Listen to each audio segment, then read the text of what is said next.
bertemu lagi kita dalam kelas BM Cikgu Amy.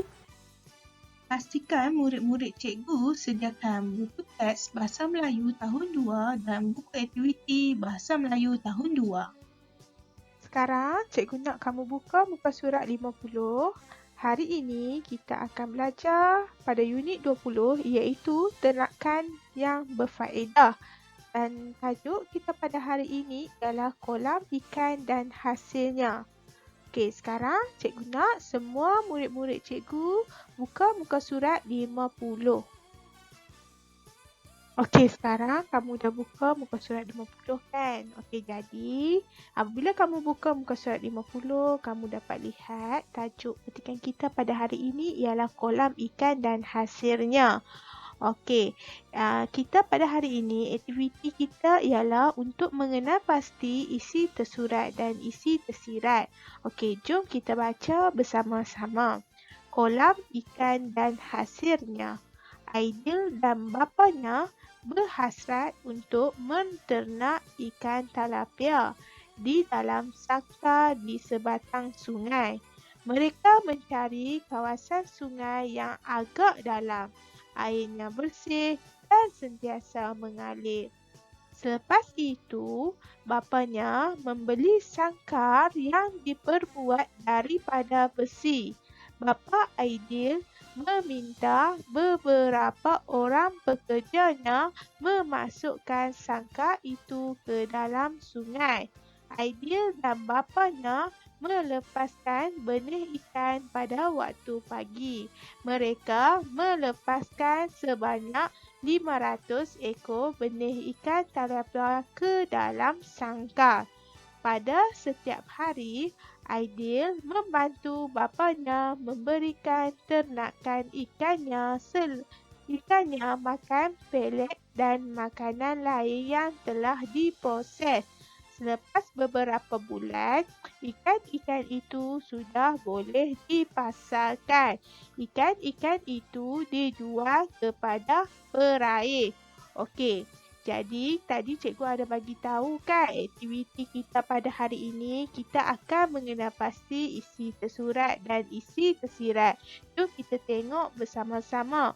Okey, kat sini ada dua kolom ataupun dua jadual iaitu jadual pertama mengenai isi tersurat dan jadual kedua mengenai isi tersirat.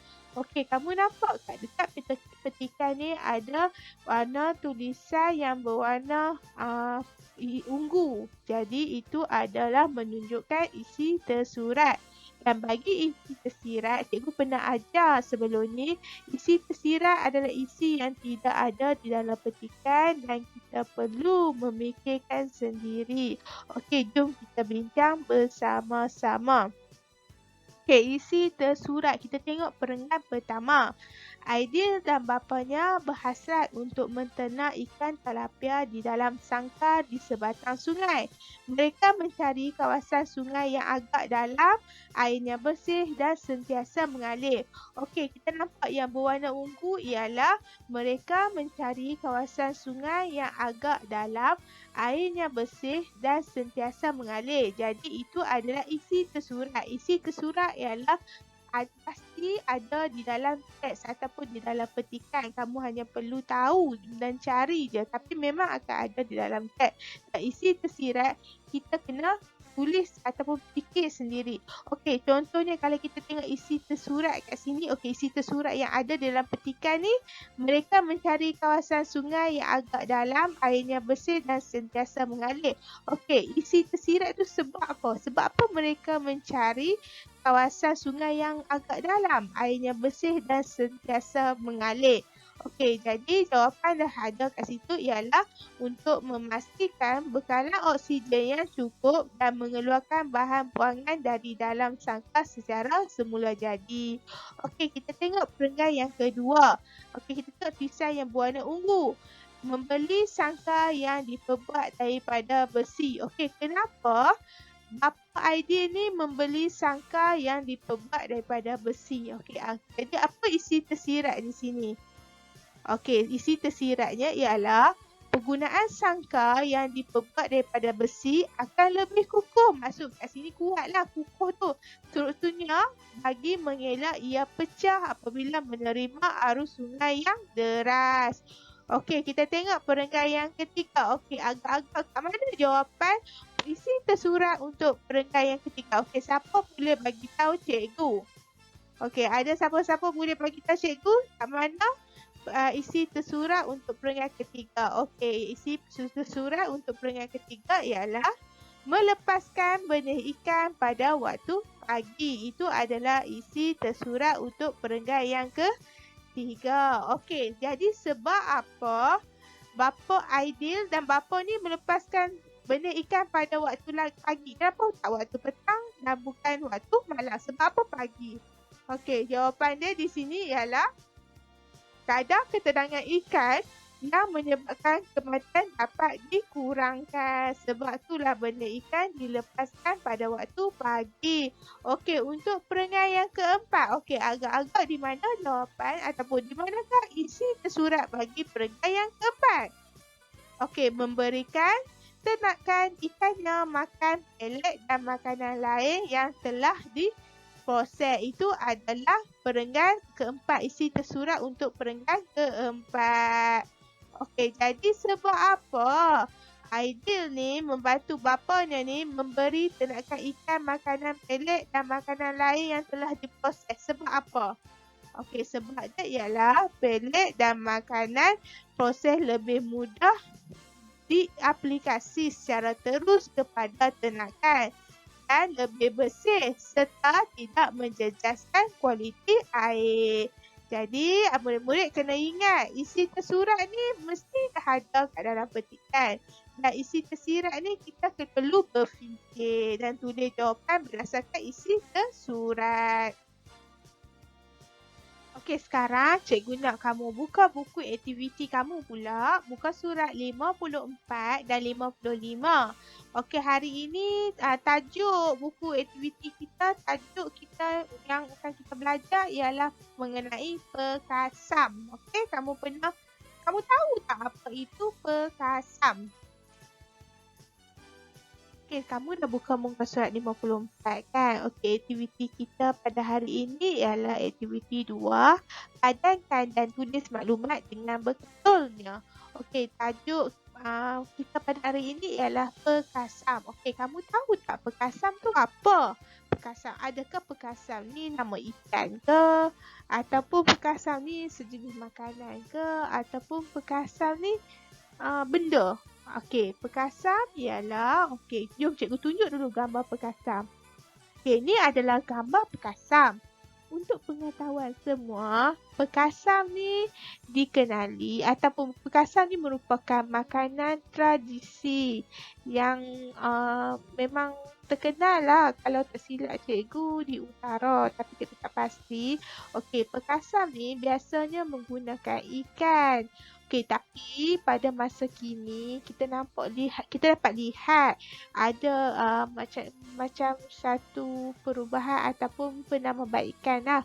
Perkasam juga menggunakan daging dan ayam dan banyak lagi lah. Okey, untuk perkasam ni, kalau untuk pengetahuan kamu semua, perkasam ni diperbuat daripada beras yang telah disagai. Maksud beras yang telah disagai ni, okey, beras yang telah digoreng lah. Maksudnya beras, goreng beras tu sehingga ke perang-perangan dan perlu blender beras tu dan perlu perap bersama ikan. Apabila telah mencapai perapan tu mencapai 1 hingga 2 minggu barulah boleh makan. Supaya orang kata perapan ni masuk ke dalam ikan dan digoreng bersama. Seperti gambar kalau perlihatlah cili, bawang dan limau untuk menyedapkan lagi perkasam tu. Okey, sekarang kamu buka muka surat 55. Okey, sebenarnya kan cikgu kita dah buat di buku teks tadi adalah kita perlu mencari, mengenal pasti isi tersurat dan isi tersirat. Okey, kalau kamu nampak dalam muka surat 55 ni, kamu dapat lihat ada 4 isi tersurat. Iaitu yang pertama mencuci ikan dan membelah perut ikan. Yang kedua, memasang pukat. Yang ketiga, gaul beras dengan garam dan perak bersama dengan ikan di dalam tong. Dan yang keempat, goreng ikan dan menjual ikan berkasam. Okey, itu adalah isi tersurat. Okey, di manakah isi tersirat? Okey, isi tersirat ialah di bahagian tengah. Dalam tengah tu kamu dapat lihat, yang pertama mendapat banyak ikan. Yang kedua, boleh dimakan dan mendapatkan duit.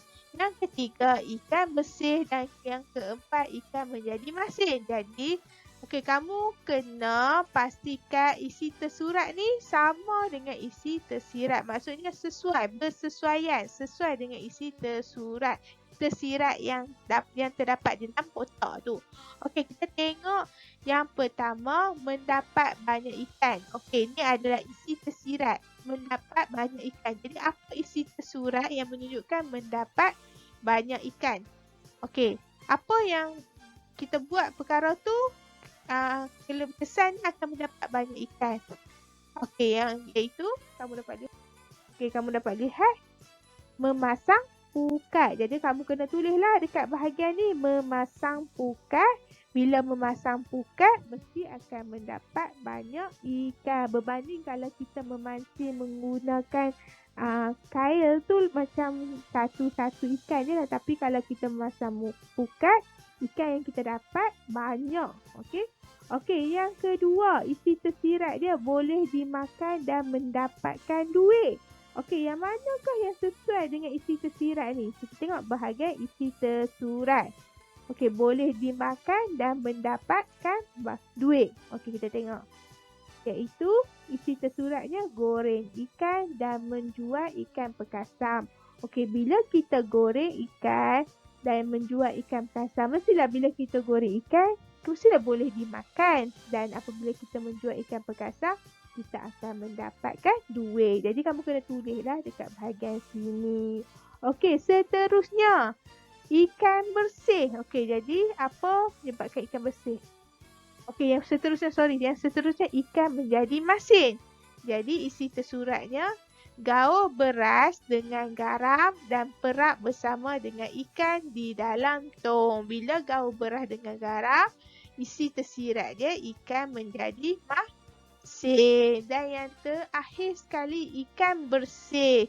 Okey, jadi isi tersurat dia ialah mencuci ikan dan membelah perut ikan. Jadi bila kita cuci dan kita bersihkan ikan kita akan bersih. Okey, ni adalah jawapan. Okey, untuk petikan ni kita perlu tahulah.